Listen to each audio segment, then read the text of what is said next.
It's in the Bible. So I think we've gleaned or gathered enough information to say we should take a look at it. And then, of course, I feel very comfortable with John Jocelyn, who wrote this. I don't take credit for it. John Jocelyn, who was a very able Sunday school teacher, Christian, so forth and so on, but who knew the reality of the sign and the zodiac in the lives of people. Sagittarius. Sagittarius is a sign that beckons those to higher places, higher realms. Sagittarius, life opens as a journey towards a definite goal. It's the 9th sign. It's fiery enthusiasm, is Sagittarius. Half horse, half man, aiming his arrow to the sky. And you've seen that, and that's very appropriate because this is the basis, raising oneself above the animal nature by directing your bead on something that is higher. Beautiful. Sagittarian is a sign of very buoyant aspiration, optimism. They have soul bounce. They're completely confident. In the Bible, the Sagittarian is described in Romans 8:28. I won't send you looking there now. And it says, all things work together for good to them that love God. A perfect example of the situation that I just went through. I have never believed that stuff. You know, all things do not work together. And I think there are some situations where you can't say that. The doctor comes out and says it's malignant. I really have difficulty with that. But in other situations, you know, your mind tells you you're going to go under, and you don't go under. In fact, you prosper. So that's very possible. See, all things work together. Sagittarius and people who are Sagittarians try to live on the earth with consciousness of the spiritual world. With a Sagittarian, they have vivid dreams, vivid visions, and that's part of their life. They really have a tremendous imagination, visualization, part of their life. They're very receptive to the cosmic Christ. And for a Sagittarian person to come in here and open themselves to the meditation is very easy because they're very receptive to this type of thing. They really love this type of thing.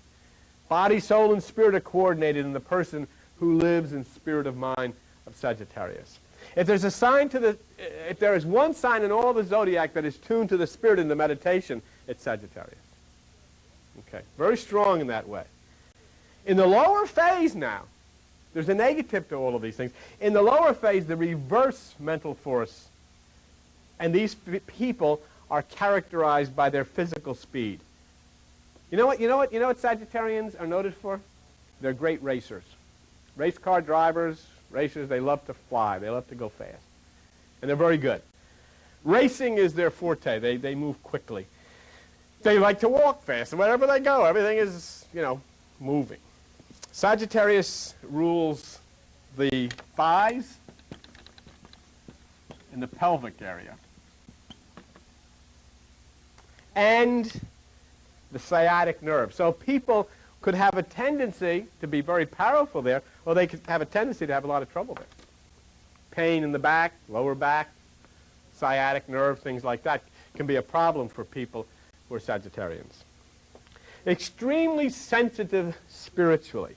But when the personal side is stressed, then the movement to keep going and going and going can cause a problem and a breakdown in their physical body, because the spiritual urge is diverted to physical use. And so where they would like to drive and go and go and go and go fast spiritually, the reverse is happening, and they're driving and they're going fast physically, and they can suffer a breakdown. They love the outdoors. They love outdoor sports. Sagittarians really enjoy outdoor things. Jupiter rules Sagittarius. Jupiter. And from this comes a feeling for fair play.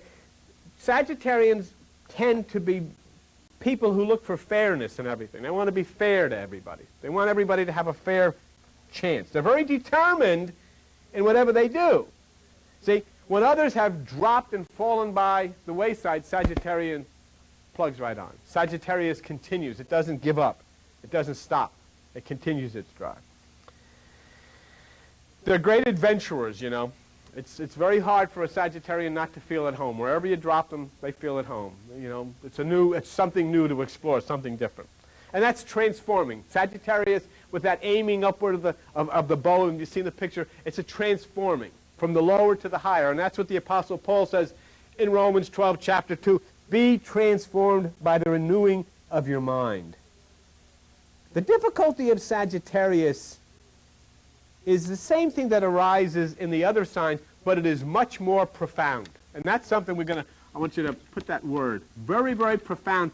The difficulty that is consistent in the other signs is extremely profound with Sagittarius. And what is that?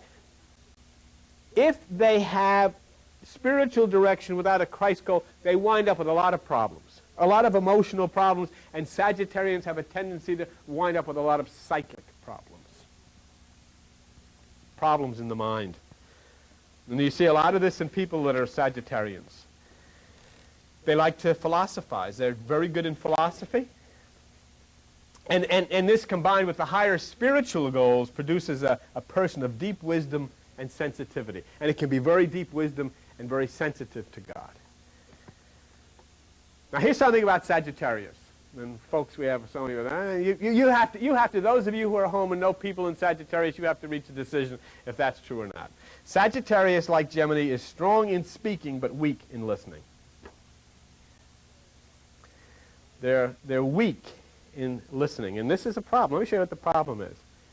Sagittarians have a difficult time. They love to enter into spiritual things, but when you get them in meditation where it's all quiet, they have a tough time sitting still because they have a tough time with silence. Tough time with silence. So it's difficult for them. An interesting fact about Sagittarius is this, and you might try it sometimes with friends of yours who are Sagittarians. They have a hard time listening to other people because something strange happens within the mind of a Sagittarian. It seems that they know what the person is going to say before the person finishes speaking. They have that gift. But Sagittarius can also use words like darts. You know, they can zing people. And it tends at an occasion to prompt ill will from the other person, because they can cut pretty deep and they can really sting people with their words. They're outspoken. They don't have any desire to hurt other people. They can see right through error of other people. They're very observant and very tuned into these things. But, you know, harsh words can have a very devastating effect. But yet when it's turned on a Sagittarian, you know what happens? They sulk, because the thing that you or I would say, it's no big deal, becomes a hurt to them. They've been offended. And they don't want to go anymore. They don't want to be around anymore because whatever has been said has deeply hurt them. You could take a Sagittarian and punch him in the nose and it wouldn't be near as bad as that word that has hurt them. And so they feel very, very bad. And if you get a Sagittarian, and if they don't agree with what you say, there's a tendency that they'll explode in a rage. Sagittarians are moved by the intuition of the light of truth. They have a constant movement that feeds above that which is the mind, above that which is the brain. And they're very idealistic people. They have strong ideals, strong goals. They get that arrow and they're shooting for something much higher. But they are overly sensitive to remarks that other people will not take too deeply. They'll take very deeply. They get hurt. They get hostile over things that other people will just, you've said so. Hey, it's no big deal. Let it go. They get very hurt. Now, a lot of folks, you can find that in yourself. You may be a completely different sign, but you might have this Sagittarian influence in your own life. You may be different. You know what this is very much like? Remember Buddha would talk about the 10,000 things? You have this as your main characteristic, but you have some of this and some of that and some of the other things, and you mix them all up and you got a personality. And it's no different than baking a cake. You put a little of this, you put a little of that, and you either have a chocolate layer cake or a strawberry shortcake, but you got to put different stuff in the same way. You may be a chocolate layer cake, somebody else is a strawberry shortcake, somebody else is a pound cake, because what's gone in is completely different. Do you know what I'm saying to you? That's exactly what it is. It's all different ingredients.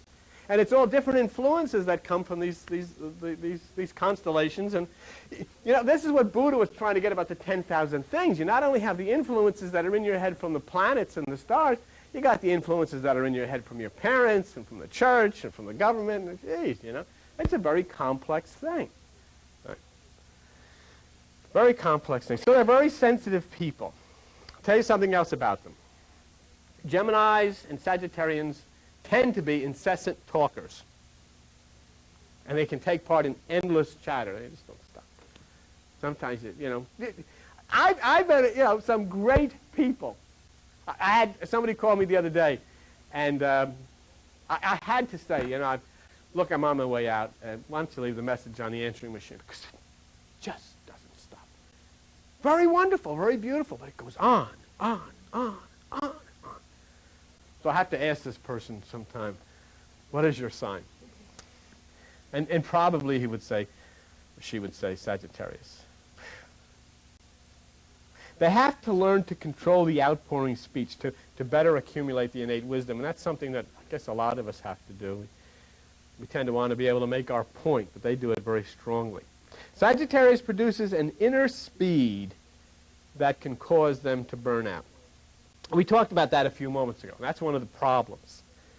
So many who should follow the sign for spiritual aspiration find its lower power in selfish ambition. They drive and drive and drive, but it's not for the Christ part. It's for the I part, the me part. But they want to open new vistas. They want to explore new things. It's a new age, and it's a new way for these people under Sagittarius. Beautiful but strange instinct lies in Sagittarius. In people who are born under this sign, there is a strange thing which many of the others don't have, and that is an innate realization of their son-daughter relationship with God. There's a constant craving to be one with God, to try to find out, what is this? I am part of something. I'm being deprived of my relationship with this God family because nobody has to. I want to find out more. I want to get closer. I want to get a part. And that's a very strong part of the Sagittarius way. They want to find out. They want to know who they are, what part they play in this. Sagittarius rules religion. And for the most part, you'll find Sagittarians pillars of the church. The deacons and the duchesses or the duchesses or whatever they are, all of these people in the church are Sagittarians. Sagittarian ministers, they make great ministers and so forth and so on because they're into religion. They're into it. They're not warriors for the most part. They're not concerned with other people's affairs, but with Sagittarius. In the lower aspect, it can be just the opposite, and instead of being concerned about other parts of other people, they can get caught up in a lot of gossip. Now remember that those of you who are Sagittarians in here, the opposite side, as you move in meditation, all of this washes away. This is the beautiful part about meditation. As you rise in meditation and consciousness, you eliminate all of these negative aspects. The higher you go, the less that these negative aspects of these signs have any effect on you. See? So Sagittarius correlates the intellect with the spirit. There's a bridge that is built by Sagittarius as he pulls his bow from the earth to heaven.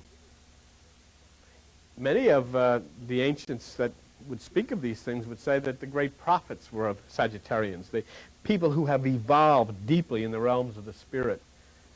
Spirit, mind, consciousness that connects truth with the mind to God. And for those who are Sagittarius, as they walk through these doors, there's an opportunity for them that they will be untiring and nothing will stand in their way of the ascent up to enlightenment. They have that opportunity. That's what that bow pulled back means. There is an opportunity for them to pull that bow and rise with it up into the stars and up into the higher realms of consciousness. Sagittarius has a great opportunity for that. If they will only hear and understand what is theirs, because they've got to turn away from the lower forms and follow the flight of that arrow to the higher realms of consciousness. So in Sagittarius is aspiration, inspiration, the doorway to God. But they have to know so as to channel that energy upward, to let the arrow go. Not to aim it down, but to aim it upward. And then they evolve into enlightened people who are extremely strong in the aspects of divine meditation and Christ consciousness. Well, we've not only gone through the aspects of the Bible in which we've talked about the authority, but we've spent a little time and just gone on the periphery of the sign Sagittarius. There were so many things. I remember somebody said, "I'll do your sign for me," and I got a book back. It looked like the dictionary, and there are just little things that are part of all of our lives. Some are stronger in some signs and stronger in the other. You have to decide. And then you have to decide as to whether you overcome. To me, I simply feel, okay, I know what the sign says. It's interesting because it does describe me pretty well. But I'll rise above it. I'm not interested in being brought down and say, well, this is your sign, so that's the way you are. I'm interested in rising above it and say, I have no sign, but that which is God. And that which is the higher mind. Because the sign is that which affects the person on the earth, and we must rise to be the person of heaven. Okay? Thank you very much for spending this time.